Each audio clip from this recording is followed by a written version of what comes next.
Alors le choix des œuvres pour un orchestre symphonique amateur tient en plusieurs parties. La première partie consiste à étudier l'œuvre pour voir la faisabilité avec un orchestre, puisque nous n'avons pas tous les instruments comme un orchestre philharmonique, il nous manque quelques parties. Donc il faut trouver des partitions adaptées pour un orchestre comme le nôtre et avec avec l'effectif total qu'on a. Le prix des partitions pour un orchestre amateur, alors on essaie dans les grands besoins d'en acheter une partie ou de les louer. Et les partitions sont très très chères à acheter, surtout les compositeurs plus récents. Voilà, sur les anciens compositeurs, sur Beethoven, on trouve des partitions à des tarifs à peu près abordables. Après, ça devient très très cher pour un set complet d'orchestre.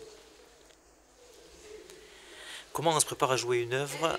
On se prépare à la maison, d'abord sur une table avec la partition pour essayer moi de mon côté la lire, arriver à trouver les difficultés qu'il va y avoir dans chaque partie afin que je puisse les faire travailler donc à l'ensemble du pupitre et arriver à coordonner l'ensemble de l'orchestre pour se mettre tout ça ensemble. Donc tout le premier travail se fait d'abord à la table, voilà, avec une baguette et la lecture de la partition. Les musiciens de l'orchestre Philharmonia Tolosa sont des musiciens amateurs, alors amateurs très éclairés. Ce sont des musiciens qui jouent depuis très très longtemps et puis surtout qui jouent depuis très longtemps en orchestre. Il faut différencier les musiciens qui jouent beaucoup à la maison et ceux qui ont l'habitude de l'orchestre qui est une dynamique qui est absolument pas du tout la même, aussi bien au niveau de l'écoute que du travail à faire. Le recrutement de l'orchestre se fait de bouche à oreille, voilà, suivant les besoins. Donc suivant les années, on n'a pas toujours les mêmes besoins au niveau de l'effectif, mais voilà, c'est surtout par des connaissances, etc. On essaie de faire venir les musiciens une fois ou deux en répétition, au sein de leur propre pupitre. Si je prends le pupitre du hautbois par exemple, voilà, on fait venir la nouvelle recrue qui passe pas une audition réellement, mais enfin, voilà, qui va jouer avec ses futurs collègues. Et puis après, le pupitre va se réunir, on va en parler ensemble, et puis on va prendre une décision favorable ou pas, suivant la qualité du musicien. Le parcours d'intégration des musiciens se fait de la manière donc, la plus classique. Une fois qu'on a avec lui décidé que ça fonctionnait, que l'ensemble du collectif était d'accord avec ça, on l'intègre tout naturellement dès les premières répétitions et dès les premières lectures avec tout l'effectif de l'orchestre. La difficulté d'un groupe de musiciens amateurs réside plus dans le fait qu'il faut être beaucoup plus attentif, en tout cas pour moi, chef d'orchestre, être beaucoup plus attentif à ce qui se passe, parce qu'ils n'ont pas forcément une écoute globale de l'orchestration. Voilà, souvent les amateurs jouent leur partie, la jouent très très bien, mais n'ont pas tout à fait conscience de ce qui se passe à côté, des autres instruments qui jouent et quelle partie ils jouent. Donc mon rôle à moi est d'essayer de se rassembler tout ça.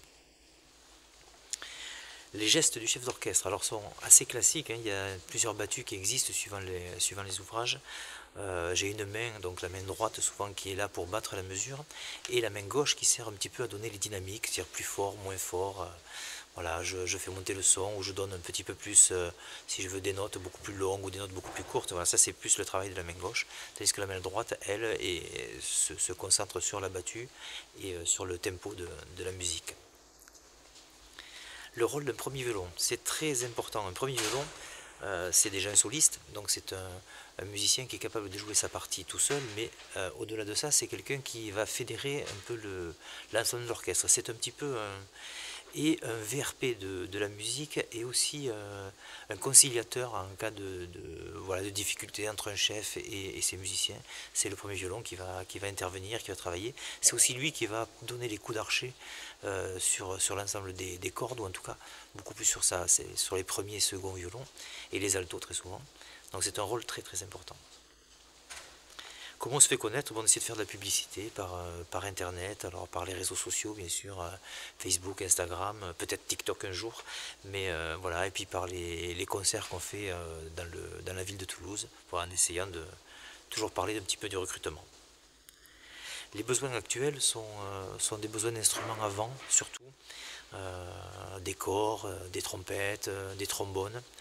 C'est un petit peu ce qui nous manque un petit peu. Ça. Un conseil, venez écouter des orchestres classiques, venez écouter des orchestres amateurs parce que c'est le ciment de la musique et c'est peut-être ces orchestres-là qui, dans vos petits villages, vous donneront l'envie de devenir plus tard un grand musicien.